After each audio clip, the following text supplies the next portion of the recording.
بسم اللہ الرحمن الرحیم۔ خوش آمدید آپ کا سچائیوں کے سفر میں۔ اللہ پاک آپ کی زندگی میں ڈھیروں آسانیاں پیدا کرے اور آپ کی رزق میں خیر و برکت ڈالے، آمین۔ پیارے دوستو، میرا آج کا ٹاپک ہے اللہ کے نام۔ اگر آپ چاہتے ہیں کہ آپ کی دعاؤں میں تاثیر پیدا ہو اور آپ کی دعائیں قبولیت کے درجے کو پہنچ جائے، آپ ایک یہ کام کریں، جب بھی دعا مانگا کریں اللہ کو اللہ کے خوبصورت ناموں سے پکارا کریں۔ رزق میں برکت چاہیے تو اللہ کو الرزاق کہہ کر پکاریں۔ ٹوٹا ہوا دل جوڑنا ہو تو اللہ پاک کہہ کر، جب سب چھوڑ جائیں آپ اکیلے رہ جائیں تو اللہ کو الوارث کہہ کر پکاریے۔ دیکھیے گا آپ کو محسوس ہوگا کہ کوئی بن دیکھی کوئی ایسی ذات جو آپ کے ساتھ چل رہی ہے، آپ کی حفاظت کر رہی ہے، آپ کا ٹوٹا ہوا دل جوڑ رہی ہے۔ جب دوست دھوکا دے جائیں تو اللہ کو الولی کہہ کر پکارو، کیونکہ وہ تو ولیوں کا ولی ہے۔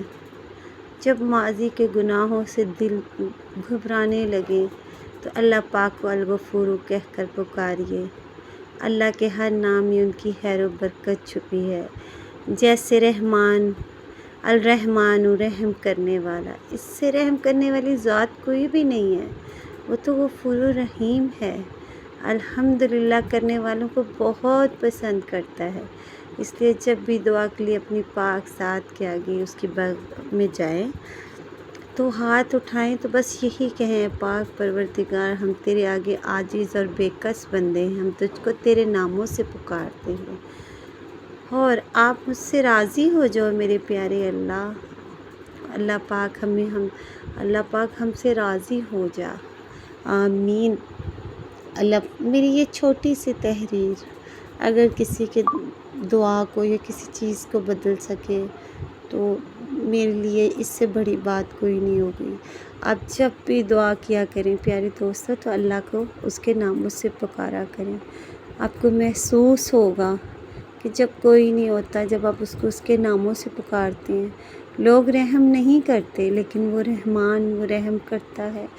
جتنے بھی ہم گناہ کر لیں، جتنے بھی ہم گناہ گار ہو جائیں، پر اس ذات کو ایک دفعہ پکاریں، وہ ہزاروں بار ہمیں ایسے اپنی رحمت کی چادر میں چھپاتا ہے کہ آپ سوچ نہیں سکتے۔ پکار کے تو دل سے دیکھیں، آپ کو محسوس ہوگا کسی نے آپ کو رحمت کی چادر میں چھپا لیا ہے، سارے دکھ سارے غم ختم ہو جائیں گے۔